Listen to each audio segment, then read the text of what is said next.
Movies Mania 007 presents blood diamond.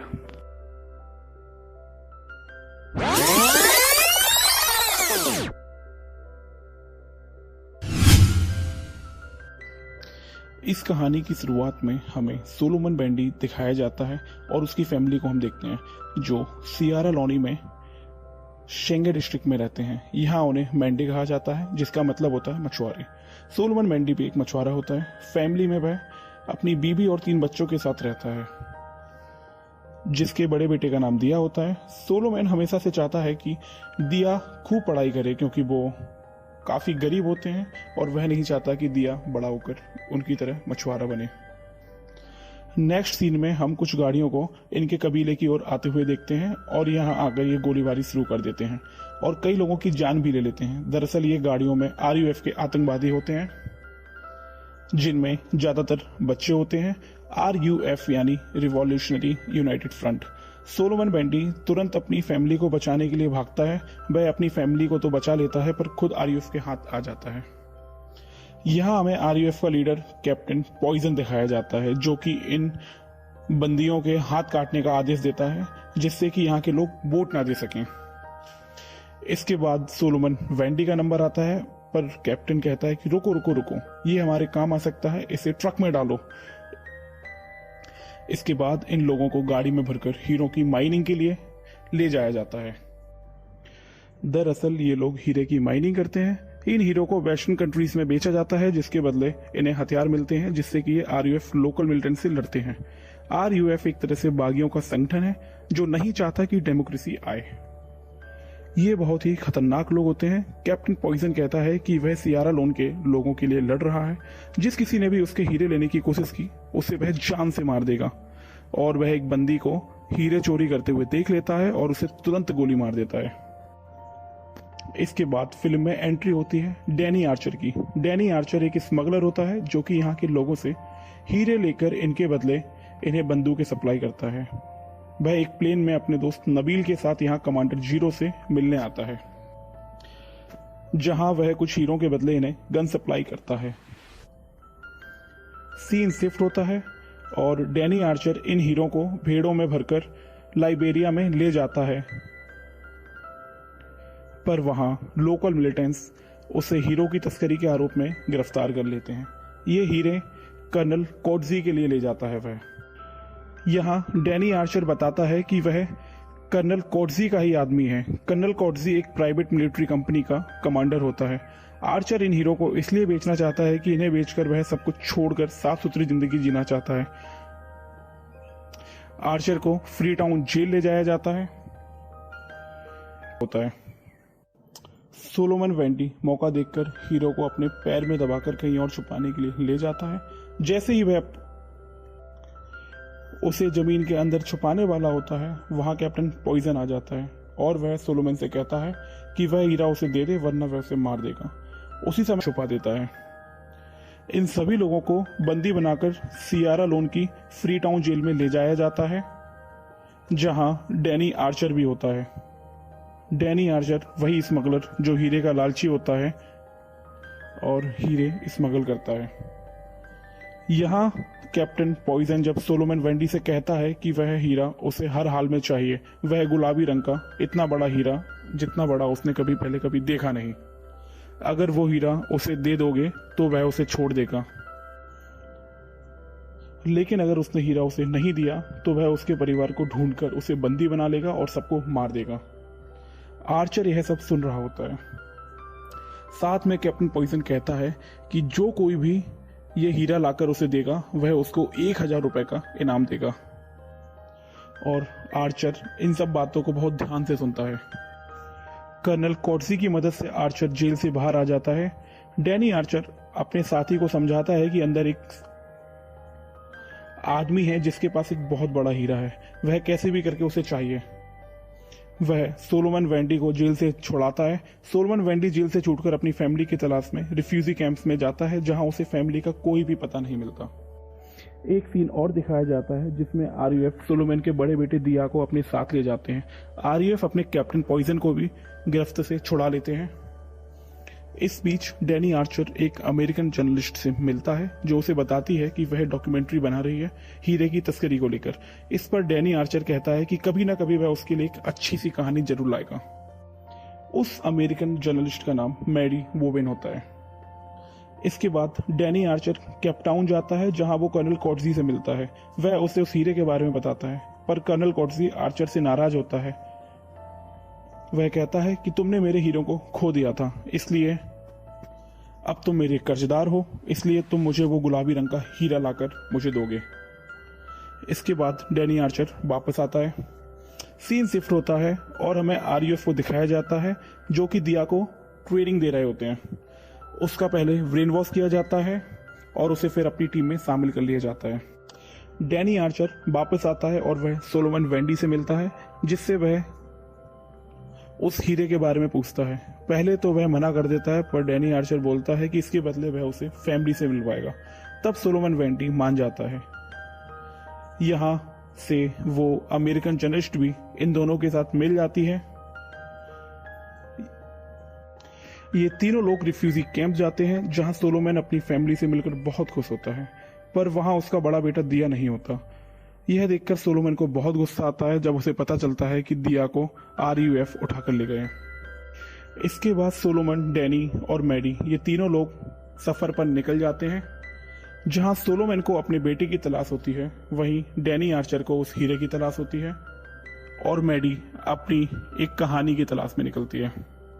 ये तीनों लोग साथ में एक सफर पर निकल चलते हैं और इन्हें कई मुसीबतों का सामना करना पड़ता है। ये लोग जंगल में एक कबीले द्वारा बंदी भी बनाए जाते हैं, पर वो कबीले वाले लोग अच्छे होते हैं।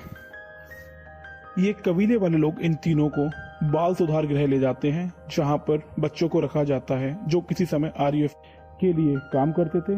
ये तीनों यहाँ के मालिक से मिलते हैं और वह उन्हें बताता है कि दिया कहाँ मिलेगा और आरयूएफ कहाँ से अपना ट्रेनिंग प्रोग्राम चलाता है।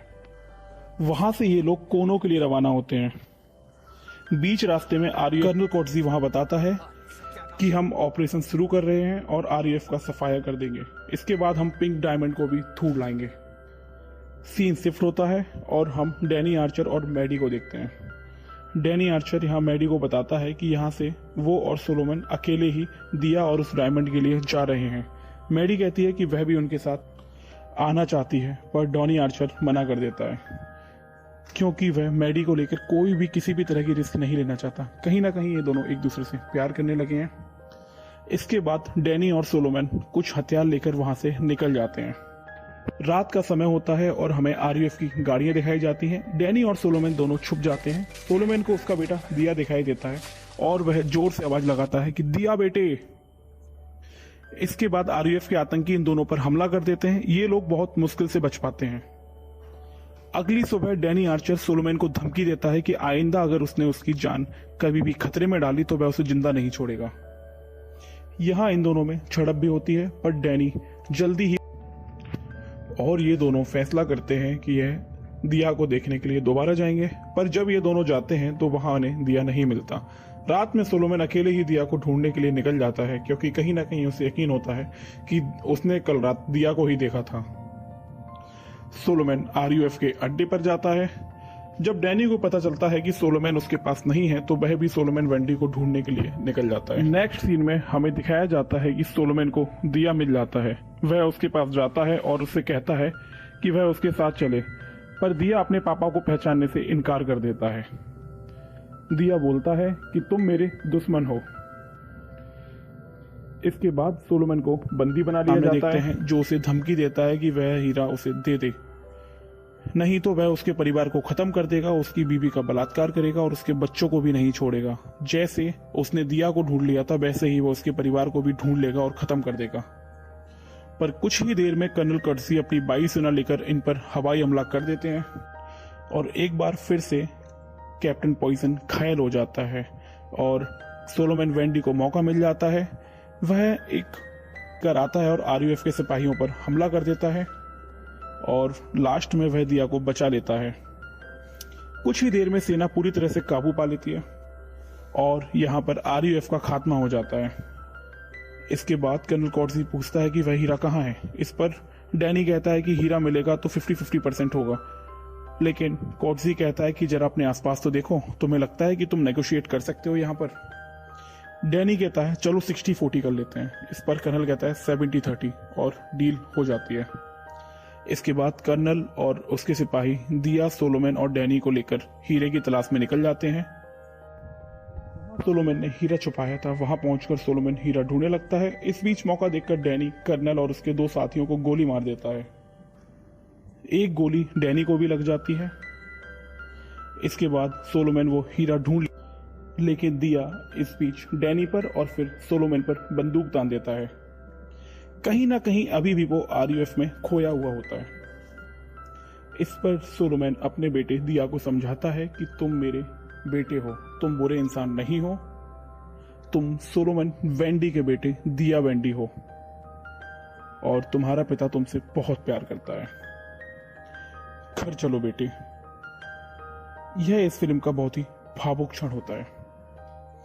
इस बीच कर्नल कॉट्जी की सेना इन पर हमला कर देती है। इसके बाद ये तीनों यहां से भाग जाते हैं। डैनी सोलोमन से वह गुलाबी हीरा ले लेता है और अपने उस प्लेन वाले दोस्त नबील को फोन करता है। नबील अपना प्लेन लेकर वहीं पहुंचने वाला होता है, पर कुछ दूर चलने पर ही डैनी आर्चर को ज्यादा ब्लीडिंग शुरू हो जाती है। जो उसे गोली लगी होती है वह उसका दर्द और ज्यादा सह नहीं पाता और अब वह ज्यादा आगे नहीं जा सकता। वह वहीं रुक जाता है और बैठ जाता है। कहीं ना कहीं उसे पता है कि वह बच नहीं पाएगा। प्लेन तो आ जाता है, पर वह सोलोमन से कहता है कि तुम दोनों यहां से चले जाओ और उसे वह हीरा भी दे देता है। सबसे पहले तो वह हीरा को निकालकर काफी देर तक निहारता है। हीरा देने के बाद सोलोमन को वह मैडी का कार्ड भी देता है और वह कहता है कि मैडी से जाकर मिलना, वो तुम्हारी मदद करेगी। जाओ सोलोमन, अपने बेटे को घर ले जाओ। सोलोमन कहता है कि वह उसे छोड़कर नहीं जाना चाहता, लेकिन आर्चर के समझाने पर वह मान जाता है और वह अपने बेटे को लेकर प्लेन की ओर रवाना हो जाता है। डैनी वहां अकेला बैठा होता है। वो मैडी को फोन करता है और अपनी जिंदगी के आखिरी लम्हों में मैडी को याद करता है। वह मैडी से कहता है कि तुम सोलोमन से कैनेक्री में मिलना और उसकी मदद करना। इतने में ही कर्नल कॉट्जी के आदमी डैनी आर्चर को घेर लेते हैं। डैनी मैडी से कहता है कि सोलोमन वह हीरा लेकर आ रहा है, उन दोनों को महफूज रखना। मैडी, मेरे पास तुम्हारे लिए कमाल की कहानी है, मैं तुमसे बहुत प्यार करता हूँ। और डैनी यहीं अपनी आखिरी सांस लेता है। इसके बाद सोलोमन मैडी से मिलता है। मैडी के कहने पर सोलोमन वान डी काप से मिलता है। वान डी काप एक करप्ट आदमी होता है जो कि हीरे की तस्करी में शामिल होता है। जब सोलोमन वेंडी काप से हीरे के बदले अपनी फैमिली की मांग करता है, तभी मैडी दूर से तस्वीरें ले लेती है जिससे कि वेंडी काप का पर्दाफाश कर सके। सोलोमन उसे हीरे दे देता है और बदले में अपनी फैमिली से मिलकर बहुत ज्यादा खुश होता है। मैडी एक अपनी किताब पब्लिश करती है जिसमें वो वेंडी काप के काले करतूतों के बारे में बताती है। कुछ समय बाद सोलोमन वेंडी को एक मंच पर बुलाया जाता है जिससे कि वह और लोगों को प्रेरित कर सके अपनी कहानी के माध्यम से। और इसी के साथ ये फिल्म यही खत्म हो जाती है। यह फिल्म एक सच्ची घटना पर आधारित है। यह कहानी हमें बताती है कि किसी देश की प्राकृतिक संपदा उसकी धरोहर होती है, वो किसी के भी चुराने के लिए चीज नहीं है। इसके लिए वहां के लोगों का शोषण करना पूरी तरह से गलत है। उम्मीद करते हैं आप सभी लोगों को ये कहानी बहुत पसंद आई होगी। अगर आपको हमारी कहानी अच्छी लगती है तो हमारे चैनल को लाइक करें, सब्सक्राइब करें और इन वीडियो को शेयर करें।